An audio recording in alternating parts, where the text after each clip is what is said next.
I used to tell myself I was only passing through a comet with no orbit, a man too small against the black to belong anywhere. That was the neat lie I played on repeat while the void pressed its cold face to my hull and the stars went about their business of dying. Then I found the city of resonance from a dozen kilometers out. I heard it not sound so much as pressure. The pattern that crept through, played in the marrow like a remembered song. Towers thrummed in sympathetic bloom, facades glittered and bent as if someone were plucking the sky. The whole city was an organ and it tuned my bones right back. Voices wrote that hum, not words at first, but the way grief learns to harmonize. They shook my teeth with pity, they asked nothing, they only opened and made room for me to feel. I told myself I was a witness, I told myself witnessing was mercy to watch, and to record was to respect what had been. I coasted closer because the spectacle felt like living. The city glowed like an instrument, light bled from spires and waves that matched the cadence of their arguments. War, I realized too late, had learned to sing. There were warnings before anyone burned their sky. A delegation came across the public harmonize, an apology couched in accusation. Counter signals followed, then three-part chants of triumph. Then an engineer's machine track that sharpened a tower's resonance into a blade. I can name them now. Diplomats with pulses matched their syllables. Engineers who tuned engines like violins. Generals composing detonations as crescendos. I watched their rehearsals for catastrophe and pretended I could not hear the script. If I had stopped, really stopped, one human thing I could have done would a manual override. Lower a dirty shuttle, unbolt a hatch in hand, an infinite blanket, point my hull at the grid and feed a steady countertone until the instruments stop dancing like razor wire. Open my hold and choke their satellites with mass go ashore and say in a voice that has no grace, stop, you're turning your music into a blade. Offer tools, not speeches, dampeners, crude stabilizers, a hand to steady a trembling council member, clumsy, inconvenient things that would have bought minutes sometimes become a tomorrow. I rehearsed the speeches in my head, I wrote polite manifests and imagined their surprised faces when an outsider did not gape but instead stayed for a moment, the smallest, brightest moment. I believed I might matter,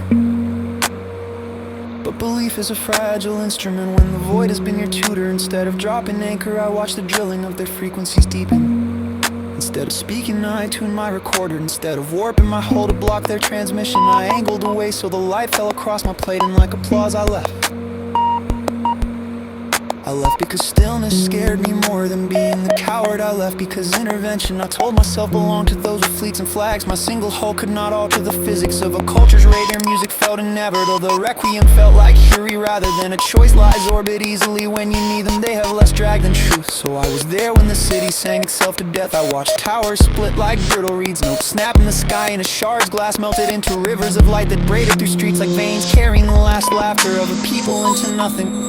A child's voice wavered up inside the chorus, high and thin as a bell, and for the first time I understood what being brave would have required. A human interruption, a clumsy voice in a crowded chamber. It might have been dismissed, it might not, it might have worked. Instead I logged the decay, I logged the pitch shifts and the timing of collapses in a neat file I promised myself I would send to someone. Someday I left as light bled into a nova. The bloom looked beautiful in the scope. My laugh felt like a coin tossed into a well.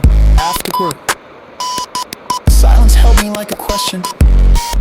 Not the theatrical silence that follows a strained chord, but the small, precise silence of someone who has counted the things they did not do. The list became a map of wounds. I went back through the recordings because habit made me honest. I wanted the evidence of my distance. I wanted the proof that what I had seen was not invention. I wanted, stupidly, to be absolved by accuracy.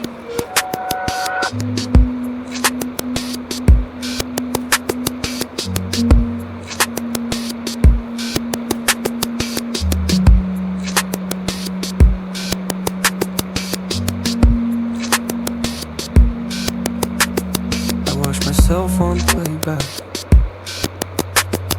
There I was framed by instrument readings and cold camera light. A passenger leaning toward spectacle, a hand on the console as the city tuned itself into a weapon. I watched the delegation patch through, I watched the counter signals bloom.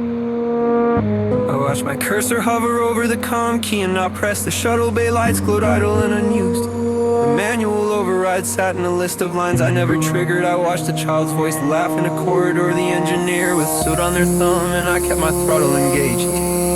Seeing it again was like finding a photograph of a crime you committed. In slow motion you watch, and the details accumulate until the shape of what you did, what you failed to do is unmistakable. I saw what was lost with the clarity that made my stomach sick. Names I had never learned became faces I could not unsee. I saw infants with blankets I could have folded into shuttles. I saw hands reaching for a lever I could have pushed. I saw the moment my mouth did not move. There is a difference between the flare, the nova, the whole tearing through storms, the intoxication of spectacle, and the quiet that follows, the full mess hall where people are not leftovers of a battle. I have known flares my whole life. I have never known the slow patient architecture of staying, or what it means to belong. I've always felt safer outside. The realization struck like blood on white cloth. It stains instantly, it cannot be scrubbed away, and it changes how you look at your hands. Guilt is not an idea you can tidy. It is a smear that refuses to come out in any solvent. Watching the recordings, the stain spread across everything I thought I was. I have been a witness, I have been a coward, I have been both, and the combined weight was heavier than either label alone. I can try to dress it up, I can say I recorded everything so others would learn. I can say leave and preserve the document of what not to do.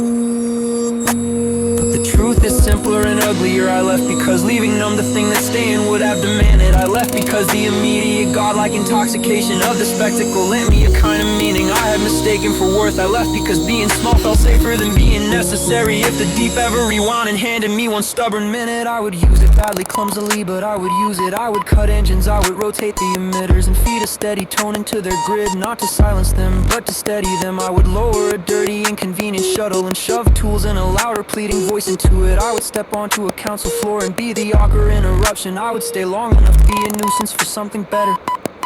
Love, I'm merely a spectator, but it was never instinct, never purpose, just evasion dressed in conviction, hesitation, passed off as strategy, fear rebranded as necessity, a survival act with no audience. Whatever name I gave it, the shape of cowardice remains. When I close my eyes now, faces come like novas, bright inevitable brief. They burn into the dark, I can tell myself the law I made will teach someone else.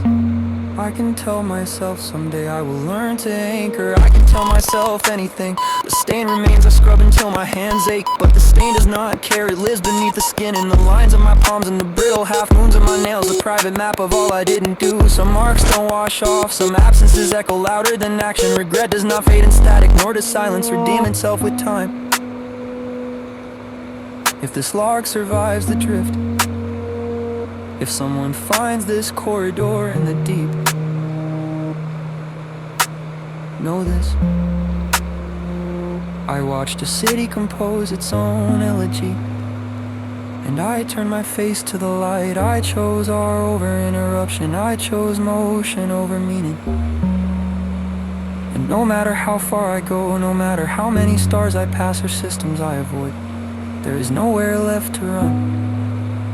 There is no edge of the deep that can outdistance what I refuse to become.